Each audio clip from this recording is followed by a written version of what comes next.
Welcome to the Real Estate 401k Show. Here are your hosts, Ryan Gertis, Mike Weinstein, and Justin Frederick, helping you build a legacy of wealth through real estate. Powered by the Recon Group at West USA and the Frederick team with Fairway Mortgage. NMLS number 625918. You know, we've had a very interesting 3 years here in the real estate market, especially with COVID and the way that the market got crazy and people waiving inspections and people waiving appraisals and home prices just skyrocketing. Justin, one of the things that we have seen, and you're fielding a lot of questions from our podcast listeners, and is I don't want to buy an existing home because one, I'm not getting what I want. Two, needs some money put into it, and three, they can be hard to get with the low inventory that we have. So you're getting a lot of questions, people going, what if I have a piece of land, or what if I acquire a piece of land and now I want to build something? Yeah, I think it comes a lot from the lack of inventory, but the decision to build a new home could be one of the most rewarding or stressful decisions of your life. And basically, I think that comes down to, again, I think we talk about this all the time, is planning. And I think building a new home, a lot of people don't think about everything that goes into it, meaning you got to buy the land. Yeah, you got to have the land. Yeah, mm-hmm. You got to have architectural, engineering. You got to make the decision on what you're going to put in the house, from the color and the style of shingles to the size and the color of your baseboards. I mean, yeah. How do you want your foundation? What kind of driveway do you want? What's your landscape going to look like? But some people are excited about that. They're that so prospect. excited about it. But there's so much that goes into it. And that budget is such a big deal that's easy to run over, because most of the people that are thinking that they're going to do this build, they're anticipating that they can get this done in 3 months. They can knock it all out in that period of time. Yeah, and I don't want to inflate his head because it's already inflated, but that guy sitting over there, Ryan, one of the experts when it comes down to land acquisition and the building process. And I'm telling you, if you're thinking about buying land, you're thinking about building, you want to text the word build to 623AZ Recon. That's build to 623AZ Recon, and have a discussion with Ryan. Now, I'm about to open up a can of worms with you, because we do have time restraints, because I'm going to ask this question, and I know, because I've seen it, you can go an hour and a half on this. I'll pare it down. Yeah.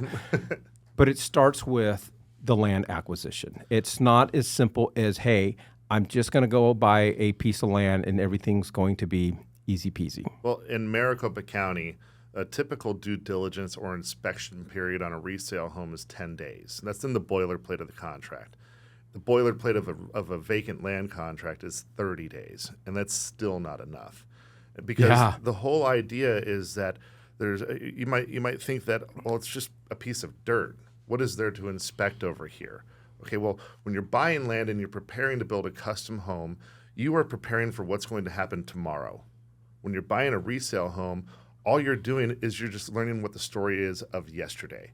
So it's a lot easier for you to understand the story of what happened yesterday than for you to understand what's going to happen tomorrow. And it's as simple as that. So understanding what the soils are doing, understanding what the civil engineer needs to do, understanding what the architecture needs to do, before it even gets in the builder's hands, it's a very long process, and it does require a lot of research in order to understand what that looks like. I think research is key, because in our world, if a piece of land is listed on the MLS or multiple listing service, that listing agent is providing a lot of information. One of the key things that you have to look at is utilities. You got to consider water. You got to consider sewage. You got to consider, is there gas there? You got to consider, electricity. You got to consider those things.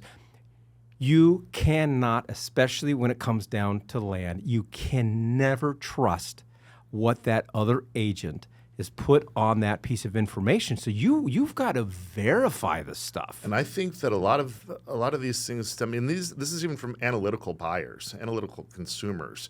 They'll go look at a resale home that's 30 years old, and they'll say, this thing is selling for $450 a square foot. Well, I just looked up online, or I talked to my contractor. He can build a home similar to that for $250 per square foot. I'm in the positive $200 per square foot. So whatever I build, or the more that I build, the more equity that I'm walking into. When in the reality, there's so much more that goes into that, because the numbers that they're giving you is after you've done all the research, after you've done all the soils work, after you've done the utility research, your tap-ins, your permits, so on and so forth. So that number is just you getting vertical. It's not all the horizontal work that's done as well. All right, I'm going to throw a curveball. We're not even going to talk about a building. Okay, I want to stay on the topic of land. Okay. Okay, because right, we're knee deep. We're knee deep in this. Case in point, I have a piece of land up there in Lakeside in the White Mountains, and you look at it and you look at the tax records. It's an acre, okay, and it's in a subdivision. So I've definitely solved the problem of utilities, because I can see the utilities there, and so Ryan, you and I and a fellow an investor of ours were thinking about buying it, and you guys went up there and took a look at it. An acre just doesn't necessarily mean an acre. What's usable, right? Right. Yeah. So you'll So you talk about now you're talking about footprints, and you're talking about and mine's on a hill. So I've got even though it's an acre, I got a very small footprint to build on. Yeah, and you're on about a 3-to-1 slope, meaning that every 3 feet that you go out, it's going down 1 foot. So there's a lot of retention, because water only goes one way, right? And so does the shit. So, so on your acre specifically, your sewer line is sitting above your lot. So the infrastructure that needs to go in there in order for the water and the shit to go downhill, you must make it go up. We call that a first. shitter pump. I don't think you're gonna find it. Just Google it. Maybe no. Don't. Some Please, bad no. stuff That's on not that. what they call it. I don't know. Go ahead and Google it. All right, well, I want to change things up. If you want to have a discussion about land or even building, like I said, Ryan is definitely the expert. Go ahead and text the word land to 623-AZ-RECON. That's land to 623-AZ-RECON. Justin, you can fill in anything you want, but I want to talk about the financing aspect of land as well. But no, go ahead and do what you want to do, because you're going to do it anyways. I want to throw in my acre. I was listening to the listing agent on mine. Said the utilities were in the street. No big deal. There's no PUEs around. I'm going to be able to use the full acre.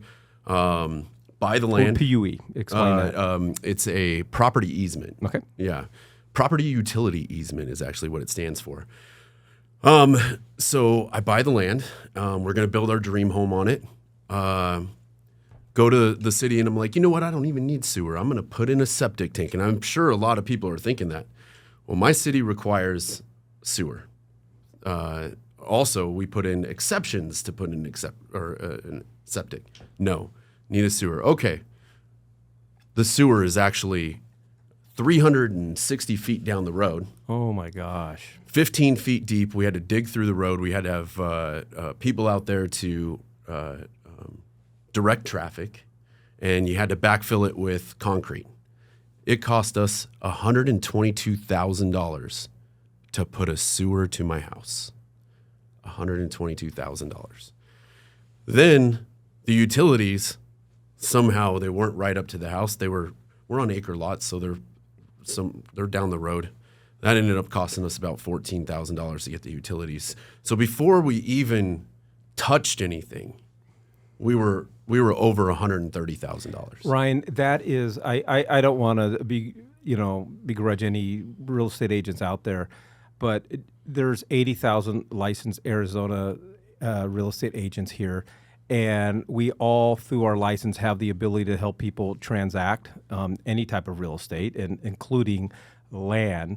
Just because, for Justin's example, just because the person that you're working with has got a real estate license and can actually put together the contract, you got to have somebody that can advise you and tell you how to avoid these pitfalls during your inspection period, your due diligence period. And that's why it takes those 30 days, because it's the inspection period is a la carte. So if you've bought a home before, you probably called up a general inspector, or you might have called up a roofer or an AC or something like that, to where they did a little bit a la carte.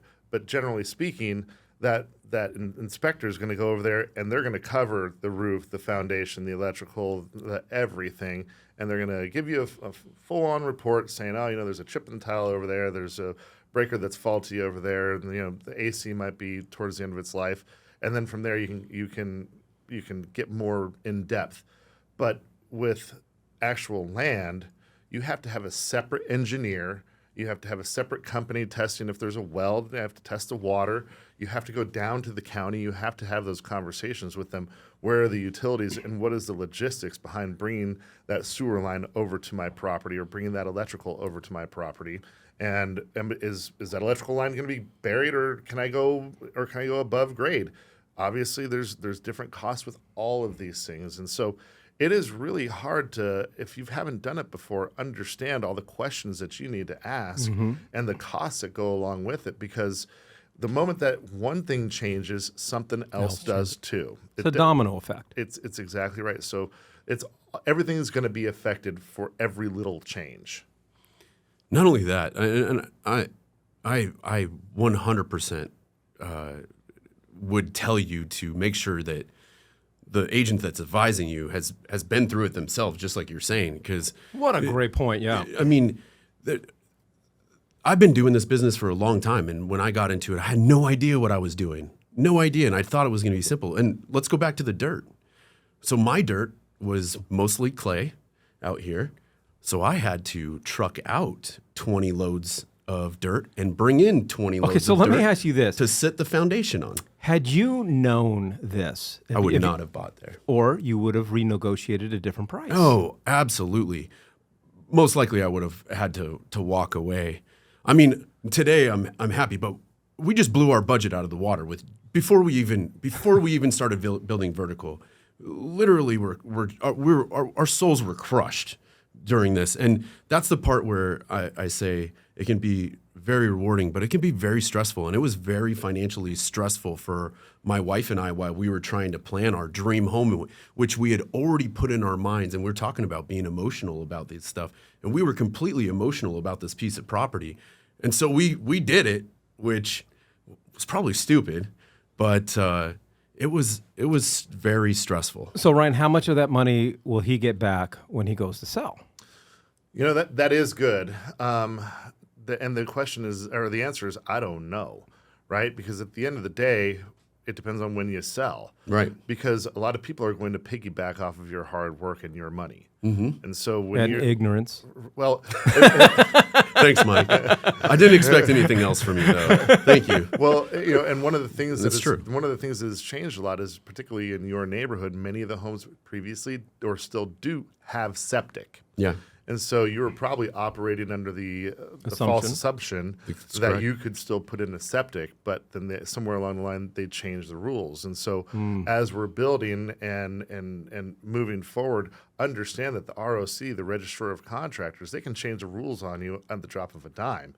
They can say, we don't like this anymore. This is now the new standard in order to get a permit here for what you're trying to accomplish. So you might have a neighbor that has a septic, but that doesn't necessarily mean that you can now. And so you've probably heard the term grandfathered in. They can continue to have that septic, but in most municipalities, and this is nationwide, if you can have sewer, then you must have sewer. Mm-hmm. You can't just do septic, or you can't just do well, or you can't just live off grid with solar panels or whatever it is that you have in your mind in order to get those utilities. They want their money. A late night drinking, I got trees in the backyard. Does that count? All right, well, we'd love to strategize with you, especially if you're thinking about buying land and building on land. All you got to do is text the word land to 623-AZ-RECON. That's land to 623-AZ-RECON. All right, Ryan, I'm going to finish up with two questions. Okay. So number one, let's briefly talk about water. Okay. Because water is obviously paramount. There's been a lot of discussion about our governor here in the great state of Arizona basically putting permits on hold for subdivisions because we are concerned about water. What does that mean for me if I'm going out and buying just a 1 acre parcel or a half acre parcel? And then my second question is, with all of this said and done, I show up to the city because I'm going to buy this land. What questions am I asking? And I know that's a loaded question. Yeah, I'm not going to go too deep into the weeds on that. Let's start with water first. So, big misconception is that we have no water here. We don't have as much as I don't. That's why I'm drinking bourbon. There you go. We don't have as much as many of the states in the South, but we do have a lot of underground water. And our governor has basically said, a lot of these certified public reports that have gone out are faulty, and that there is not 100 years of water. So when you are a developer, water is a luxury. When you are building a home for yourself as a primary, water is a God-given right. So you're going to be hard-pressed for them to say, no, you can't dig a well if there's no city water available. Now, they are going to increase tap fees. They are going to increase the rate fees, et cetera. But you can still get water if you have a water line there, or if you need to dig a well. They're not going to tell you no. They might charge you more money. Number of things to ask the county assessor or the permitting department.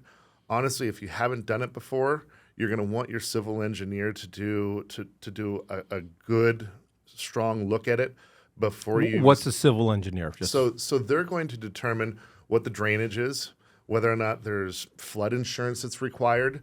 They're going to determine what type of soils you have. There's what's called a perk test or a percolation test that is going to determine what type of septic tank you can put in there if you don't have city sewer lines. So if you need to be very off-grid, then these are the types of reports and the research that needs to be done. Now, if they already have sewer lines that are abutted up to your property and water lines and electricity, it's a little bit more straightforward. You might have to put in culverts. You might have to put in some extra retention. But at the end of the day, if you can tap right in where it's not 350 feet away. And so would the city, to avoid the situation that Justin got himself into, can they verify where all of this stuff is located? Yes, they can verify where all of these things are located. And so when you go down there, they're going to have maps of whatever the utility companies are, and they're going to have them, they'll have like a virtual blue staking is what they call it, where they can say, okay, yeah, this is the gas line right here, 10 feet off property. Here's the sewer line, and then here's electrical and internet and so on and so forth. So they'll have all of that there. And then when you are doing all of your homework as to where the home is going to be situated and where you're going to tap into those lines, they're going to tell you where you can, where you can't, where it gets. From what I'm hearing from you, and like I said, every time you talk about land, I'm learning. I feel like a student. Is your civil engineer is almost like an inspector in a weird form. They're kind of like the mastermind behind it all. They're going to be you're going to find out what you can do and what you can't do. And a good one is going to be paramount, because you're going to have some that, if they're not familiar with that area, or if they're not familiar with the city, because they do a lot of talking with the city. They do. They have relationships with them. If they're not familiar with that, with any type of topographical or undulation issues, like the place up in Lakeside, if they don't know how to build out a plan for retention and drainage, then they could send it. You could spend hundreds of thousands of dollars, submit for permit, and the city could say, yeah, no, this isn't going to work. So going back to, and I'll end with this story. So going back to the perk or percolation test, I've got a cabin up in Pine Top. And right across the street from me, it's just a beautiful property, and never been development all around it. And yeah, it turns out that the guy who bought it didn't do a perk test, and for whatever reason, that property is not percolating. And so It's good on me. I don't have to look at a house or a cabin across. But this guy's now got a piece of property that you can't do anything with. It's going to cost him a lot of money. You'll have to put grinders up there, and you'll have to put pumps in order to get over to the sewer lines. And it's, trust me, anything can be solved with money in real estate. True. Right? But at the end of the day, if we're talking about how to actually build wealth in real estate, and you're wanting to do some type of development, even if it's just on a small scale for your own personal custom home, all of these things are paramount to having these conversations. And so that's why when you see these big, huge developments, it makes sense for them to do all that dirt work, because they can do it once and then service 10, 20, 100 different properties, where if you're doing all this dirt work and all this utility work and all this civil work, all this architectural work, you're doing it for one home, you have very little margin of error. One mistake can mean the difference of you blowing the entire budget. And we're definitely not trying to dissuade you from buying land and building on land. It can be one of the greatest experiences and a lot of great opportunity. And really the point of this episode is just to implore you to make sure that you talk with and you're working with someone that understands the process, understands the nuances and the ebbs and flows of buying land. And I dare say our group of real estate wealth managers in the Recon Group are your team that can represent you and help you strategize. All you got to do is text the word land to 623-AZ-RECON. That's land to 623-AZ-RECON. Thank you for joining us on the Real Estate 401k Show. If you want more information on how to build wealth, click on the link or text us at 623-297-3266. That's 623-AZ-RECON.